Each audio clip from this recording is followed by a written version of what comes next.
કેવી ઇન્દ્રિય તો કે વિરક્ત,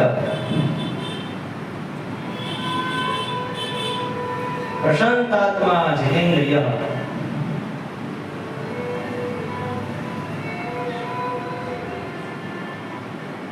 ભગવાન શાંત છે. આપણે કહીએ છીએ શાંતાકારમ ભુજગશયનમ. ભગવાન ક્યાં? તો કે શાંત.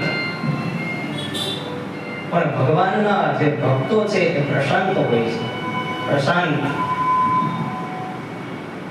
આપણે પેલા ચર્ચા કરી,